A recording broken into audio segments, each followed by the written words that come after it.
Hello everyone, so Jain to all, welcome back, welcome to the Journey Extraordinary. I, Ajay Singh Rajput, UPSC CDS All India Rank 1. Welcome you all back to the Journey Extraordinary. So today we are going to discuss about the last 30 days strategy for NDA examination. अब आपके India exam में सभी को पता है भाई सिर्फ 30 दिन बचे हैं एंड इन 30 दिन में आपको कैसे पढ़ाई करनी है, क्या पढ़ना है, वो मैं आपको इस वीडियो में बताऊंगा, ठीक है ना। ये वीडियो ऑब्वियस सी बात है थोड़ा सा लेंथी होगा, but let me tell you, जिस बच्चे ने ये 30 दिन के मैं जो चीज़ें बता रहा हूँ वो फॉलो कर लेना, डेफिनेटली एग्जाम निकाल लेगा। हाँ, कंडीशन है भाई, एकदम ही नया पढ़ रहा है तो डिफिकल्ट हो जाएगा, because you know this is UPSC. कोई हलवा नहीं है कि आपने 30 दिन पढ़ा और पेपर निकल जाएगा, पहले कुछ टच ही नहीं किया है, ठीक है। अगर पहले कुछ पढ़ा है तो डेफिनेटली ये आपको बहुत ज़्यादा बेनिफिट करेगा एंड स्कोर बूस्ट करने में आपकी हेल्प करेगा। एट द एंड इस वीडियो का सिर्फ यार यही मोटिव है कि आपको बेस्ट गाइडेंस मिले, ठीक है। स्ट्रेटेजी तो हर कोई प्रोवाइड करता है, the main important thing is best guidance. अब मेरे बारे में आप सभी लोग जानते ही होंगे, I have also cleared NDA and I have also secured all India rank 1 in UPSC CDS, right. जिस बच्चे का एनडीए में नहीं होता है तो फिर वो आके जाके यूपीएससी सीडीएस ही देता है, जो कि ग्रेजुएट एंट्री है, फाइन। तो इसी चीज़ के बारे में बात करने वाले हैं, ओके। चलिए स्टार्ट करते हैं बिना कोई टाइम वेस्ट के। देखिए मैं इस चीज़ में, इस वीडियो के अंदर क्या क्या चीज़ों पे बात करने वाला हूँ वो मैं आपको बता देता हूँ। सबसे पहले मैं स्ट्रेटेजी की बात करने वाला हूँ, how you should strategise things, कि किस तरीके से मेरे को चीज़ें आप कवर करनी चाहिए, कहाँ मेरे को फोकस करना चाहिए, क्या मेरा टारगेट स्कोर होना चाहिए, ठीक है। प्रायोरिटी क्या होनी चाहिए, उनके बारे में बात करेंगे। Second we will talk about GK and जो मैं यूट्यूब पे आपको bomb shot, that is one shot नहीं, वो बॉम्ब शॉट ही है, उसमें आपको मैं पूरा सिलेबस ही करवा देता हूँ, है ना। जो कि एक ऐसे समझ लो अमृत की तरह काम करेगा आपके लिए, क्योंकि पिछली बार भी सभी बच्चों के लिए किया था, हर बार ही करता है, ठीक है। नेक्स्ट थिंग इज इंग्लिश, जो कि मार्क्स बूस्टर की तरह काम करता है इंडिया के अंदर। And third is maths, maths को एफिशिएंटली अब कैसे कवर करना है, ठीक है। And I will also tell tell about the free mocks, जो इस बार मैं आपको प्रोवाइड करूंगा। अभी तक मैंने एनडीए के लिए फ्री मॉक नहीं प्रोवाइड किए हैं, बट इस बार मैं जीएटी के लिए कंफर्म प्रोवाइड करूंगा, ठीक है ना। उसके बारे में बताऊंगा कैसे आपको एक्सेस लेना है उसका। And final tips, these tips are most important, क्योंकि ये टिप्स आपको हर कोई नहीं बताता है एंड यहीं पे बच्चा लेक करता है, ठीक है। चलिए स्टार्ट करते हैं। सबसे पहले देखो स्ट्रेटेजी की बात करते हैं। देखिए स्ट्रेटेजी का मतलब क्या है, clear mindset. You must have clear mindset.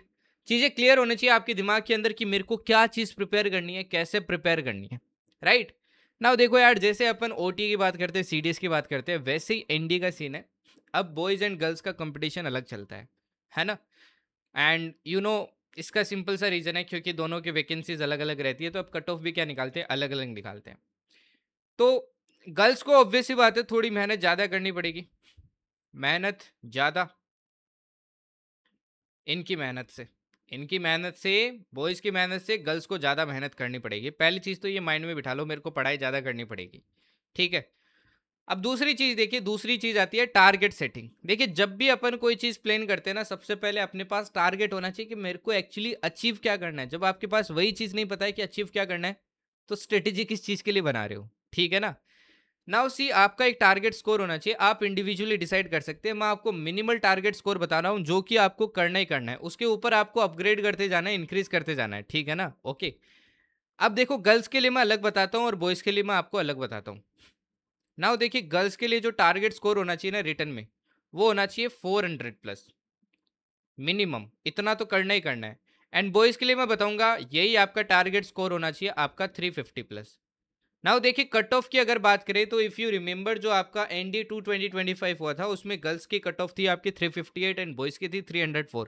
But cut off के बेसिस पे कभी नहीं करना है। मान लो एग्जाम ईजी आ गया तो वही टारगेट रखोगे तो कट ऑफ भी तो ऊपर जाएगी उस केस में, ठीक है ना। तो इसलिए थोड़ा हाई रखो, क्योंकि हाई को अचीव करने की कोशिश करोगे तभी आप जो मिनिमल टारगेट है उसको अचीव कर पाओगे। ना इस टारगेट पे स्टेटिक नहीं रहना है। अगर आपने ये टारगेट अचीव कर लिया, मान लो 10 दिन के अंदर ही आपने मॉक दे के देखा और आपने ये टारगेट अचीव कर लिया, अपग्रेड इट। आपको इसको अपग्रेड करते जाना है। जैसे इसको कर दिया आपने 420, इसको कर दिया 370, 370, इस तरीके से अपग्रेड करते जाना आपको, ठीक है। नाउ सबसे इंपॉर्टेंट चीज आती है स्ट्रेटेजी में, हाउ टू प्रायोरिटाइज थिंग्स। अभी आपको सिलेबस कवरेज पे फोकस नहीं करना है मेरे भाई। Don't focus on covering syllabus. अगर मान लो आपने सिलेबस ऑलरेडी 70% कवर कर लिया है, तो वो जो बाकी 30% बच गया ना, उसको कवर करने पे फोकस मत करो। रेदर रेदर देन उसके क्या करो, आप इसको मास्टर करने की कोशिश करो। कि इससे आप बेस्ट आउटपुट निकाल सको, इसको आप मतलब बहुत अच्छे से, मतलब इससे कोई भी क्वेश्चन आ रहा है उसको आप अटेम्प्ट कर पाओ। इसलिए चीज़ों को प्रायोरिटाइज करना बहुत ज़रूरी है, ठीक है ना? देखिए, मैं कुछ चीज़ें पहले बता देता हूँ जो एनडीए के बच्चों को अवॉइड करनी चाहिए। पहली चीज़ है भाई, हिस्ट्री अवॉइड करो। हिस्ट्री से हालांकि क्वेश्चन आते हैं, बट हिस्ट्री का सिलेबस काफ़ी बड़ा है।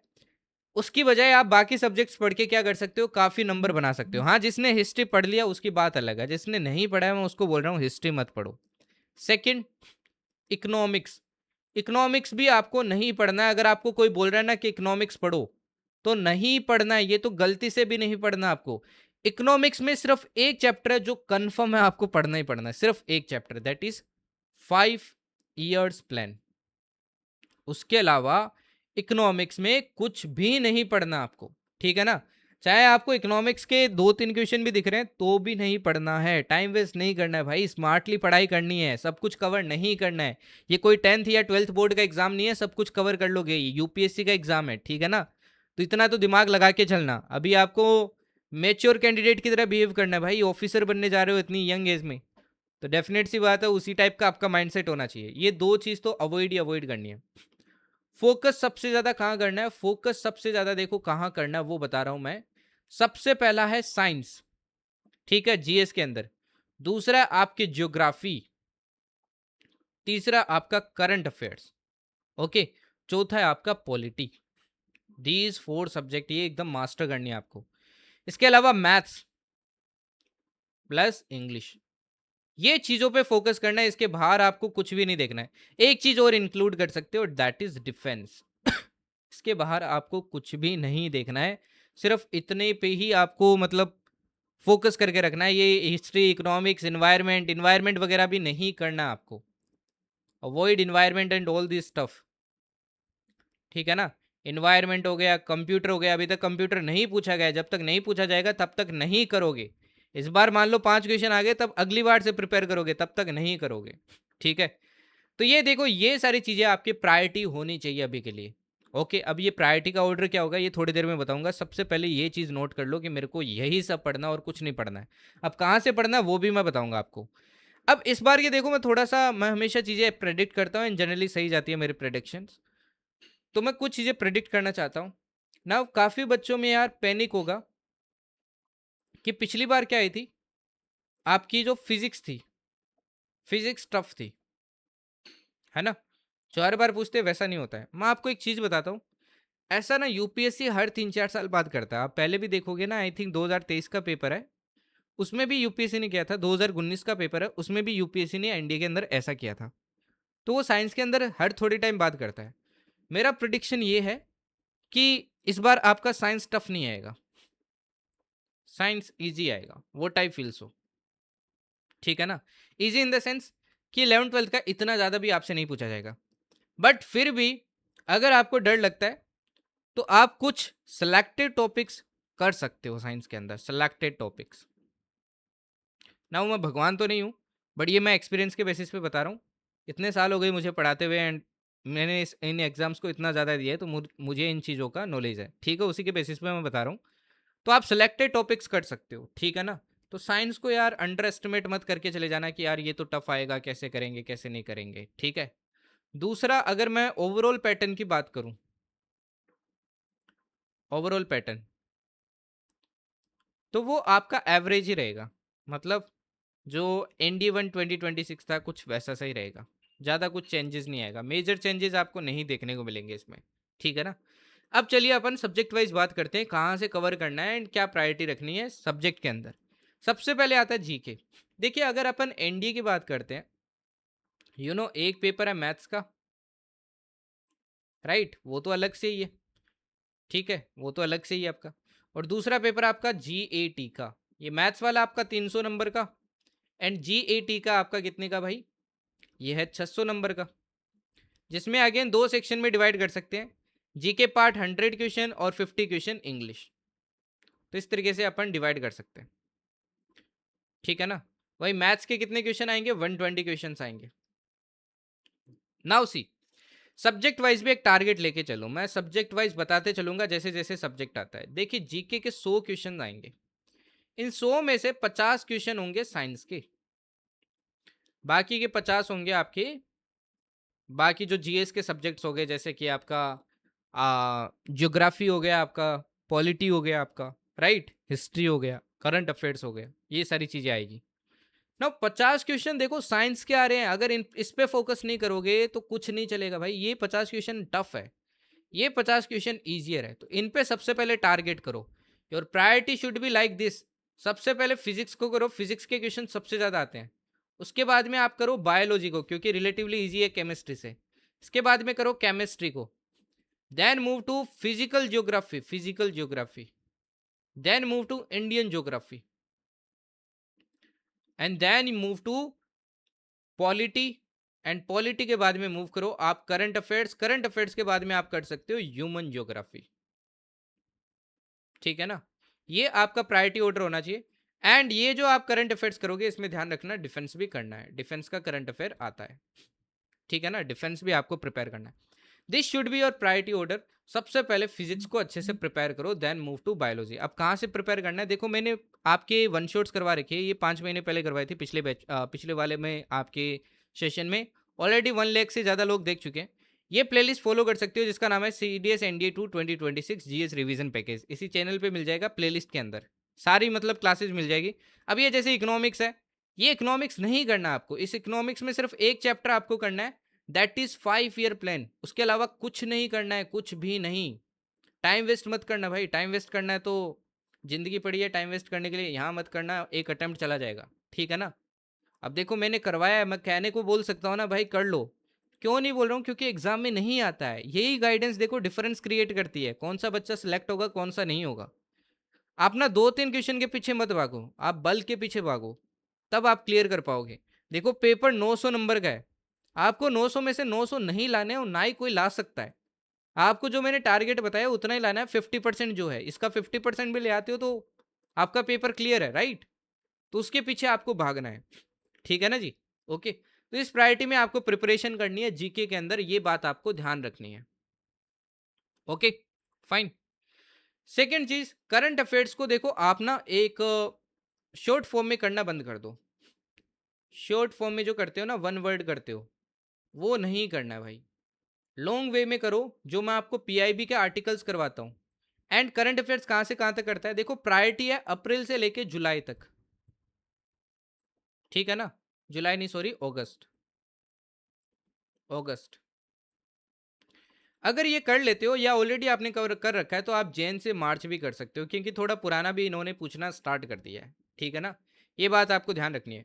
तो सबसे पहले इन 3 सब्जेक्ट को आपको मास्टर करना है, बिकॉज जीके का 50% यहीं से आना है। और 50% ये एक क्वेश्चन पता है कितने नंबर का है, 4 नंबर का है।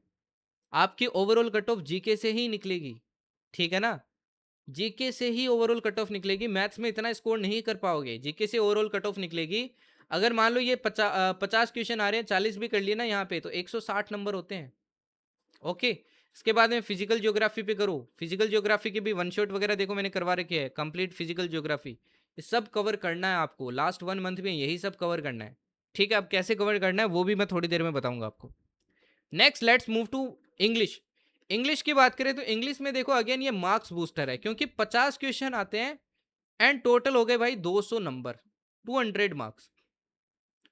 अगर आप 30 भी करके आते हो ना, तो 120 मार्क्स बनते हैं 50 में से, और किए जा सकते हैं 30 क्वेश्चन तो।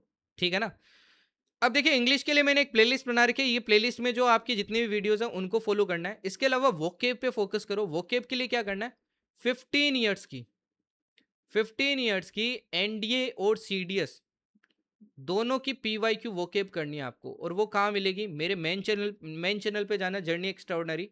इसका लिंक मैं कमेंट सेक्शन में पिन कर दूंगा, वहां से ज्वाइन करके देखना। एंड ये देखो इंग्लिश 1 2020 इस तरीके से आपकी पीडीएफ है, ये 2019 के दोनों के मिक्स करके दी हुई है, सोल्व करके। वो वोकेब आपको पढ़नी है, सोल्व की भी है इसके अंदर, वो अच्छे से आपको प्रिपेयर करनी है। ठीक है ना, ओके। और इंग्लिश को आप प्रिपेयर कैसे करोगे, सेक्शन वाइज प्रिपेयर करो, सेक्शन वाइज। सेक्शन वाइज समझते हो कैसे होता है, जैसे कभी कभी आपके एग्जाम में 5 PQRS आ जाते हैं, तो सबसे पहले आप टारगेट करो PQRS को। अब बल्क में बहुत सारे PQRS प्रैक्टिस कर लो PYQ से। ओके, मास्टर हो गया तब मूव करो S1 S6 पे। अगर ये मास्टर हो गया फिर मूव करो आप किस पे, जो दूसरा टाइप का आपके क्वेश्चन आता है, जैसे मान लो कॉम्प्रेंशन आता है, कॉम्प्रेंशन सोल्व करो। वो मास्टर हो गया तब किस पे मूव करो आप, पार्ट्स ऑफ स्पीच आइडेंटिफिकेशन पे करो। वो मास्टर हो गया तो किस पे मूव करो, एरर पे मूव करो। इस तरीके से सोल्व करते जाओ, इस तरीके से प्रिपेयर करते जाओ, बेस्ट प्रिपेयर करने का तरीका है। कोई किताब लेके मत बैठ जाना आप, जैसे एसपी बख्शी हो गया, वो पहले प्रिपेयर करनी चाहिए, अब नहीं करनी चाहिए। अब आपको सेक्शन वाइज प्रिपेयर करना चाहिए मैक्सिमम गेन करने के लिए। And let me tell you, English के अंदर जितना प्रैक्टिस करोगे ना उतना बढ़िया बनोगे। So practice practice and practice, जितना प्रैक्टिस करोगे उतना अच्छा बनोगे। सीडीएस के भी क्वेश्चन सोल्व करो इवन, ठीक है ना, तो स्कोर काफ़ी इंप्रूव होगा। और जहाँ पे नंबर कट रहे हैं ना उस सेक्शन में प्रिपेयर करना बहुत ज़्यादा ज़रूरी है। तो सिर्फ एक सेक्शन के पीछे मत पड़े रहना। फाइन। फिर देखो जो तीसरा सब्जेक्ट आता है दैट इज मैथ्स। देखिए मैथ्स को थोड़ा सोच समझ के चलो आप लोग। If I talk about maths, now maths की जब अपन बात करते हैं ना, तो मैथ्स में देखो 120 क्वेश्चन है और मार्क्स सिर्फ 300 ही है, 300 नंबर। नाउ आपको पता है इंडिया का एक क्राइटेरिया होता है कि 25% आपको सब्जेक्ट वाइज क्या करना होता है, स्कोर करना ही पड़ता है मिनिमल। तो इसमें भी आपको 25% तो क्या करना पड़ेगा, स्कोर करना ही पड़ेगा। 25% मतलब 75 मार्क्स। देखो मैं इसके लिए आपको टारगेट बताऊंगा कि इसके लिए टारगेट एटलीस्ट लेके चलो आप 130 प्लस, एटलीस्ट इतना तो लेके चलो, ठीक है। और इतना अचीव किया जा सकता है, ऐसा नहीं है अचीव नहीं किया जा सकता। जो सबसे बड़ा ब्लंडर करते हैं ना मैथ्स, मैथ्स कवर करने के अंदर बच्चे लास्ट के 30 डेज में, दैट इज सिलेबस कवरेज। अब सिलेबस नहीं करना है पहली बात तो, इसमें अपना टाइम वेस्ट मत करना भाई, सिलेबस कवरेज में टाइम वेस्ट मत करना। आप ना सिलेक्टेड टॉपिक्स करो जो आपके स्ट्रोंग है, इधर वो आपका स्ट्रोंग है या फिर जिसकी वेटेज हाई है उनको प्रिपेयर करो आप। वेटेज क्या है, हाई है, प्रिपेयर दोस्त, ठीक है ना। ओके। अब इसके अंदर देखो मैं कुछ टॉपिक्स जैसे आपको बता देता हूं जो कि बहुत ज्यादा इंपॉर्टेंट है, जैसे आपका सेट फंक्शन रिलेशन हो गया, है ना, ये टॉपिक आपको अच्छे से प्रिपेयर करना चाहिए, मास्टर करो इसको।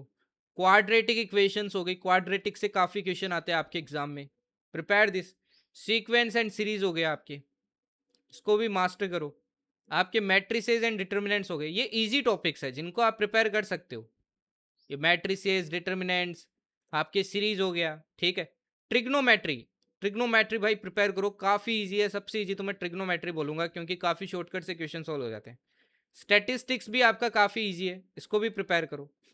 Then you can move to vector and 3D, ठीक है। फिर आप स्ट्रेट लाइन वगैरह ये सब प्रिपेयर कर सकते हो, स्ट्रेट लाइन वगैरह हो गया, straight line, circle, okay. And then you can move to calculus, calculus prepare कर सकते हो, calculus integration and all, and probability. Now देखिए प्रोबेबिलिटी से क्वेश्चन कम आते हैं बट ये चैप्टर इजी है। तो आपको डिसाइड करना पड़ेगा कि पहले तो ये देखो मेरे को इनमें से इजी कौन से लगते हैं, क्योंकि मुझे नहीं पता ना आपको कौन सा इजी लगता है, वो तो आप ही डिसाइड कर पाओगे। जो इजी लगता है पहले उनको आप प्रिपेयर करो अच्छे से, सबसे पहली प्रायोरिटी उन्हीं को देनी है। फिर जो आपके पास टाइम बचता है ना उसके अंदर जो हाई वेटेज वाले टॉपिक्स हैं उनको और आप थोड़ा टाइम देके प्रिपेयर कर सकते हो। मिस्टेक जो अवॉइड करनी है, मिस्टेक वो अवॉइड करनी है, उन टॉपिक्स को इग्नोर करना है जिनमें टाइम कंज्यूम बहुत ज़्यादा हो रहा है। जैसे कभी कभी अपन कोई क्वेश्चन के पीछे पड़ जाते हैं कि यार ये क्वेश्चन कैसे नहीं सोल्व हो रहा है, ईगो पे ले लेते हैं। ईगो पे कभी मत लो, कोई नहीं आ रहा है तो उसको लीव कर दो, बाकी सब आ रहा है बहुत अच्छी बात है। वो एक ही नहीं आएगा एग्जाम में क्वेश्चन, बाकी क्वेश्चन भी आएंगे, ठीक है ना। सो ईगो पे मत लेके चलो कि मेरे को ये करना है। जैसे आपके परमुटेशन एंड कॉम्बिनेशन के डिफिकल्ट क्वेश्चन बनते हैं, है ना। आपके ये जो पैराबोला हाइपरबोला इनमें डिफिकल्ट क्वेश्चन बनाया जा सकता है। तो फालतू का दिमाग नहीं लगाना है, जहाँ पे बेस्ट परफॉर्म कर सकते हो वहीं पे करो, ओके। एंड कहाँ से प्रिपेयर करोगे, देखो इसके लिए मैं सोर्स आपको बोलूंगा। एक तो आपने जो 11th 12th पढ़ा है, देखो यार एनडीए वाले बच्चों के लिए ये एक बेनिफिट होता है कि वो अभी 11th 12th पढ़ के आए, अपना वही सोर्स फॉलो करो आप। इसके अलावा आप फॉलो करो 5 years PYQ, 5 years PYQ solve करके करके जाने, इसके बिना नहीं जाना है। मैं एक चीज बताता हूँ, 5 साल के जो PYQ है ना उनसे मैक्सिमम क्वेश्चन आपके रिपीट होते हैं, क्वेश्चन नहीं तो आपके जो कंसेप्ट होते हैं वो बहुत रिपीट होते हैं। तो 5 साल के PYQ बार बार सोल्व करके जाने हैं आपको इन 30 डेज के अंदर, ये चीज़ करके ही करके जानी है। मेरी एक बार बात मान लो आप, डेफिनेटली मैं बता रहा हूँ पेपर निकल जाएगा भाई, ठीक है ना। ओके। इसके बाद देखिए नेक्स्ट अपन बात करते हैं फ्री मॉक्स। देखिए मैं आपको जीएटी के लिए फ्री मॉक दूंगा क्योंकि मैं मेरा जीएटी के लिए बैच आता है। तो जीएटी के लिए इस बार देखो मैं आपको फ्री मॉक प्रोवाइड करूंगा। कहाँ मिलेगा आपको? जर्नी एक्स्ट्राऑर्डिनरी, या तो वेबसाइट पे जाना है या प्ले स्टोर से ये एप्लीकेशन डाउनलोड कर लेना अपनी जर्नी एक्स्ट्राऑर्डिनरी। इसका देखो ये फ्री कोर्सेज है, इसके अंदर जाना है। जैसे यहाँ पे CDS 1 2026 लिखा है, ऐसे ही आपको NDA 2 2026 लिखा मिलेगा, जिसमें आपको ऐसे फ्री मॉक मिलेंगे। PDF डाउनलोड करके भी कर सकते हो आप, जैसे फिजिकल में रियल में होता है, और ऑनलाइन भी आप इनको अटेम्प्ट कर पाओगे। ठीक है ना? ये जल्दी आपको मिल जाएंगे प्लेटफॉर्म पे। ठीक है, अपडेट के लिए आप ये चैनल ज्वाइन कर लेना, जो मैं कमेंट सेक्शन में पिन करूंगा। ठीक है ना? ओके। नाउ मॉक तो देखो भाई काफ़ी लोग आपको प्रोवाइड करेंगे, बट बच्चों को पता नहीं होता बेस्ट यूज़ कैसे करते हैं। मैं आपको बताता हूँ बेस्ट यूज़ कैसे करते हैं मॉक को। देखिए, मॉक को हमेशा स्टेप्स के अंदर सोल्व करना चाहिए। पहला स्टेप देखो क्या है। पहला स्टेप है मॉक को आपको अटेम्प्ट करना है, और जब मॉक को अटेम्प्ट करोगे तो आपको विथ टाइम करना है, और वो टाइम आपको -20 मिनट लेके चलना है। समझे? नहीं समझे? मैं बताता हूँ। जैसे मैथ्स के 120 क्वेश्चन आपको 150 मिनट मिल रहे हैं, आपको क्या देना है? इसी 120 क्वेश्चन को सिर्फ 130 मिनट में सोल्व करना है। रीजन है इसके पीछे देखो, एक तो आप ना प्रेशर झेलना सीख जाओगे, क्योंकि एग्जाम का प्रेशर अलग होता है, और आप यहाँ पे जैसा परफॉर्मेंस करके जाते हो और अज्यूम कर लेते हो, वैसे एग्जाम में परफॉर्म करोगे, एंड वहां पे नहीं कर पाते हो बिकॉज प्रेशर होता है। तो पहली बात तो टाइमर आप कम लेके चलोगे। पहला ये बात नोट कर लेना भाई, दोनों पेपर के अंदर टाइमर कम लेके चलना आपको। ठीक है। इसके बाद में सपोज करो 120 क्वेश्चन थे, आपने 100 सोल्व कर लिए, 20 रह गए। अब ये जो 20 है ना, आपको लाइन खींच देनी है, फिर इनको बिना टाइमर के सोल्व करना है। सोल्व जरूर करना है इनको बिना टाइमर, बिना टाइमर के आपको सोल्व करना है। ठीक है, ओके। उसके बाद में आपको सेकंड स्टेप देखो क्या है। सेकंड स्टेप है स्कोर चेक करो। स्कोर चेक करना है, कितने करेक्ट हुए, कितने आपने गलत हुए, और कितने आपने अनअटेम्प्ट छोड़े, वो आपको नोट डाउन करना है। एक अलग से डायरी डालनी है जिसमें स्कोर डालना है, मॉक नंबर लिखना है, ये तीनों चीज लिखनी है। तीसरा step, what will be the third step? Third step होगा, अब आप क्या करोगे भाई? थर्ड स्टेप में पेपर को करोगे एनालाइज। एनालाइज में क्या करोगे? आप सारे सॉल्यूशन देखोगे, इवन उन क्वेश्चंस के भी सॉल्यूशन देखोगे जो आपको नहीं आते थे। सॉरी, जो आपको आते थे, इवन आते थे उनके भी देखोगे, नहीं आते थे वो तो देखना ही देखना है, आते थे उनके भी सॉल्यूशंस देखने हैं आपको। ठीक है ना? फोर्थ स्टेप, फोर्थ स्टेप में आपको क्या करना है? आपको डीप एनालिसिस करनी है। डीप एनालिसिस में क्या करना है भाई? डीप एनालिसिस में आपको देखना है कि मेरा कौन से सेक्शन में वीक है, मतलब किस में ज़्यादा इनकरेक्ट हुए हैं, और उसमें भी आपको सब सेक्शन देखना है, सब सेक्शन। जैसे मान लो मेरे जीके में काफ़ी ज़्यादा नंबर कट गए, ठीक है, फिर मैंने जीके को चेक किया, physics, chemistry and biology. Physics में मान लो 20 क्वेश्चन थे, केमिस्ट्री में मान लो आपके 10 क्वेश्चन थे, बायोलॉजी में 10 क्वेश्चन थे। फिजिक्स में मान लो सपोज करो आपने 10 सही किए, 10 गलत किए। केमिस्ट्री में मान लो 7 सही किए और 3 गलत किए। बायोलॉजी मान लो 9 सही किए एंड 1 गलत किया। अब अगर आप बायोलॉजी, आपने देखा साइंस मेरा वीक है, साइंस में ओवरऑल आपने चेक कर लिया, बट अगर आपने ये सब सेक्शन चेक नहीं किया तो कोई फायदा नहीं। आप पूरा पढ़ना स्टार्ट कर दोगे, बायोलॉजी को क्या पढ़ने की जरूरत है? नहीं जरूरत है, क्योंकि एक ही गलत हुआ है, इसका टाइम नहीं देना, टाइम देना यहाँ पे। ये तब पता चलेगा जब ऐसे डीप एनालिसिस करोगे। अब इन 10 क्वेश्चन को भी देखो, ये कौन से चैप्टर से? सपोज करो इसमें इलेक्ट्रिसिटी चैप्टर से ये 4 क्वेश्चन गलत हो गए, और वहीं साउंड चैप्टर में आपके 3 क्वेश्चन थे जिसमें से सिर्फ एक गलत हुआ है। अब साउंड को आप ज़्यादा टाइम दे रहे हो रेदर देन इलेक्ट्रिसिटी, तो वो अगेन टाइम वेस्ट है। आप पूरे फिजिक्स में पढ़ रहे हो और साउंड भी पढ़ रहे हो, इलेक्ट्रिसिटी भी पढ़ रहे हो, नहीं, इसको टाइम नहीं देना, टाइम दो इसको, क्योंकि इसको ज़्यादा रिक्वायरमेंट है। एंड जब तक इन चीज़ों पे काम नहीं करोगे तब तक स्कोर इंप्रूव होगा ही नहीं, थोड़ा सा आपका बस बाउंस बैक होगा। ये चीज़ कोई नहीं बताता यार, ठीक है ना? इसको अप्लाई करो अगर लिटरली एग्ज़ाम निकालना है। और अगर वही टाइम पास करना है तो आप वही 10-15 मिनट की आपको और वीडियो मिल जाएगी यूट्यूब के ऊपर, स्ट्रेटेजी ख़त्म कर देंगे, वो आप देख सकते हो, है ना? ऑब्वियस सी बात है, देखो इतनी बड़ी वीडियो बना रहा हूँ, काफ़ी कम बच्चे देखेंगे इसको, बट जितने भी देखेंगे ना उनको ये डेफिनेटली हेल्प करेगा अगर वो फॉलो करेंगे। तो मेहनत से बना रहा हूँ, हर चीज़ एक्सप्लेन कर रहा हूँ, करने को तो मैं भी 10 मिनट में ख़त्म कर सकता हूँ, ज़्यादा व्यूज़ आएंगे, बट आई वॉन्ट कि कोई बच्चा इसको देख रहा है तो वो, आई फील कि सीरियस बच्चा है, एंड डेफिनेटली उसको ये चीज़ें हेल्प करेगी और पेपर निकलेगा, यही आपको डिफरेंट बनाएगा। एंड ये सारी चीज़ें आपको नोटबुक में नोट डाउन करनी है, इनको सबको आपको इंप्रूव करना है, फिर आपको नेक्स्ट मॉक पे मूव करना है आफ्टर इंप्रूविंग दीज थिंग्स। इनको रिवाइज करके इस तरीके से मॉक का बेस्ट यूज़ करते हैं, ना कि मॉक अटेम्प्ट कर लिया आंसर देख लिए, मॉक अटेम्प्ट कर लिया आंसर देख लिए। ठीक है, अब देखिए ये चीज़ें कवर कैसे करनी है। देखो मैंने आज से ही आपके डेली टारगेट स्टार्ट कर दिए हैं। आपको journey extraordinary channel download join करना है, कमेंट सेक्शन में लिंक आपका पिन कर दूंगा मैं, उस लिंक से ज्वाइन करना है। एंड मैंने डेली टारगेट्स ऐसे स्टार्ट कर दिया है ना, डे 1 ऐसे करके लिखा है आपके CDS NDA। वो डेली टारगेट्स आपको फॉलो करने हैं। कंटेंट मैंने बता दिया आपको कौन सी चीज़ कहाँ से प्रिपेयर करनी है, और वहीं से आपको वो सारी चीज़ें फॉलो करनी है, ठीक है ना। फाइनल टिप्स देखिए आपके लिए क्या है। If I talk about the final tips, पहली बात, एक्सक्यूज मत देना भाई कि मेरे तो एग्जाम्स है, या फिर मेरे को फैमिली का प्रेशर है, ये है वो है। खुद को एक्सक्यूज देके आप बहाना देके पोज कर रहे हो, या फिर डेली टारगेट्स नहीं कर रहे हो। नहीं भाई, ऐसे नहीं बनोगे ऑफिसर। ऑफिसर बनना चाहते हो आप, ठीक है ना, इतनी यंग एज में इतनी बड़ी स्टाइपेंड लेना चाहते हो, तो डेफिनेट सी बात है कि मेहनत करनी पड़ेगी। कोई हलवा थोड़ी होगा वहाँ पे, है ना। इतना बड़ा एग्जाम देने जा रहे हो तो यार उतनी इज्जत के साथ प्रिपेयर भी करना पड़ेगा। बीइंग डिसऑनेस्ट विद सेल्फ, देखिए अगर आप धोखा दे रहे हो ना, तो खुद को दे रहे हो, किसी और को नहीं दे रहे हो। अगर आप पढ़ाई नहीं कर रहे हो तो मेरा कोई नुकसान नहीं होगा, उसमें आपका नुकसान होगा। तो खुद के साथ डिसऑनेस्टी मत करो। आप किसी का भला नहीं कर रहे हो, आप खुद का नुकसान कर रहे हो बस, ठीक है ना। Not following PYQs, PYQs are very very very very important. बहुत सारे PYQs रिपीट होते हैं भाई, बहुत रिपीट होते हैं। तो PYQs करके जाने हैं। देखो ये वन शॉट्स है ना, इनमें मैंने 8-8 साल के PYQ करवा रखे हैं। डूइंग इररिलेवेंट कंटेंट, आप यूट्यूब के ऊपर हर चीज़ के पीछे भाग रहे हो। कोई शॉर्टकट पढ़ा रहा है, ये पढ़ा रहा है, वो पढ़ा रहा है ना। आप ये पढ़ने लगे, हिस्ट्री पढ़ने लगे, इकोनॉमिक्स पढ़ने लगे। इररिलेवेंट चीज़ें नहीं पढ़नी है भाई, जो मैंने इसमें बोल दिया वही पढ़ना है। प्रिपेयरिंग विदाउट गाइडेंस, अब देखो मैंने इतनी सारी चीज़ें आपको बताई, अगर आपको ये गाइडेंस नहीं मिली होती तो क्या पहले से पता होती? नहीं होती ना। तो गाइडेंस के साथ पढ़ना है, ठीक है। अब गाइडेंस देखो मैं आपको दे रहा हूँ।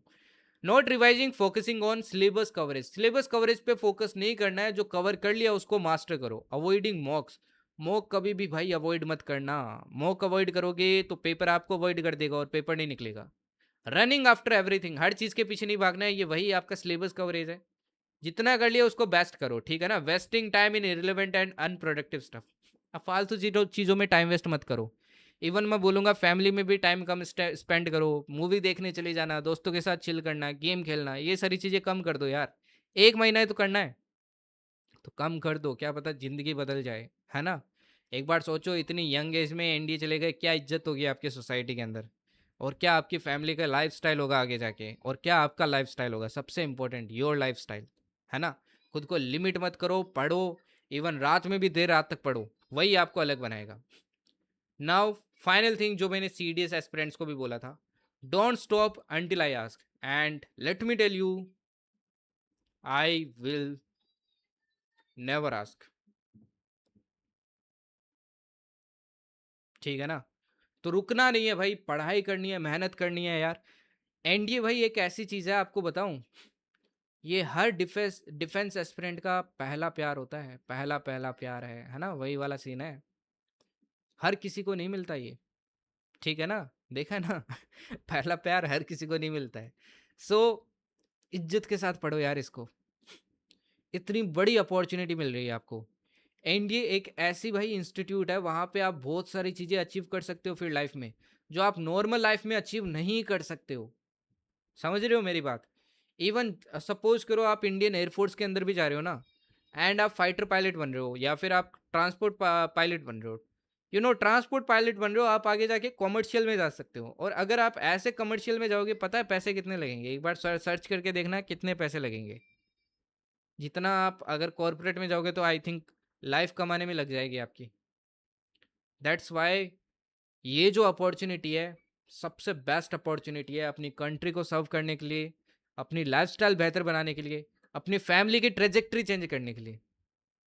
बट ऐसे ही नहीं होगी, क्योंकि बहुत एस्पिरेंट्स इसके लिए प्रिपेयर कर रहे हैं। ये कोई हलवा नहीं है, इसको इज्जत के साथ प्रिपेयर करना पड़ेगा, अटमोस्ट सिंसियरिटी के साथ प्रिपेयर करना पड़ेगा, एंड अपना सब कुछ देना पड़ेगा। नींद त्यागनी पड़ेगी आपको, पसीना बहाना पड़ेगा, तब जाके वो आप अचीव कर पाओगे। वो जो यूनिफॉर्म मिलती है ना, हर किसी को नहीं मिलती है। वो वर्दी उसी को मिलती है जो उस वर्दी के लिए वर्दी है। सो बिकम वर्दी फॉर दैट वर्दी, समझ गए ना। तो भाई बनो, काबिल बनो। काबिल कब बनोगे? जब मेहनत करोगे, right. I am always there for you, चाहे आप मुझे भैया बोलो, कुछ भी बोलो, whatever you feel right, sir बोलो, I am always there for you. बस यार मेहनत करो, ओके। हैंड इस पेपर को निकाल के दिखाओ, यार काफ़ी बच्चों ने निकाला, आप भी निकाल सकते हो। ऐसा नहीं है कि इस पेपर को आप नहीं निकाल सकते हो। You can and you have to, right? So जोश अपना हाई रखो। एंड सिर्फ जोश रखने से नहीं होगा, कंसिस्टेंट रहना पड़ेगा 30 दिन। अब मेरी ये कमेंट के अंदर बताना कौन कौन इस जर्नी को फॉलो करने के लिए तैयार है। एक चीज बता दूं, ये जर्नी अगर कोई फर्स्ट डे स्टार्ट करा है तो 30 दिन पूरे दिन फॉलो करनी पड़ेगी, अदरवाइज गोली मार दूंगा, ठीक है ना? और बच गए तो फिर से गोली मार दूंगा, ठीक है? तो डू योर बेस्ट, ओके? बाकी यहाँ पे ज्वाइन कर लेना भाई, लिंक मैं कमेंट सेक्शन में पिन कर दूंगा, वहाँ से ज्वाइन करके आप डेली टारगेट्स फॉलो कर सकते हो एंड सारी चीज़ें बताऊंगा। एंड नई वन शॉट्स भी आएगी, वो भी आपको इसी चैनल पे मिलेगी। सो डू योर बेस्ट, ठीक है जी? Okay then, thank you and जय हिंद। एंड हाँ यार, एनडीए के एस्पिरेंट्स को ये शेयर जरूर कर देना, because you know I want कि एनडीए एस्पिरेंट्स को भी पता चले एक ऐसा चैनल है, जर्नी एक्स्ट्रा ऑर्डिनरी, जो पेपर छाप देता है एनडीए के अंदर, ठीक है? तो डू शेयर इट, आप लोग ही सपोर्ट करोगे तभी अपन आगे बढ़ पाएंगे। And I promise you I will definitely help you, चाहे आप शेयर करो ना करो, इन योर जर्नी, ओके?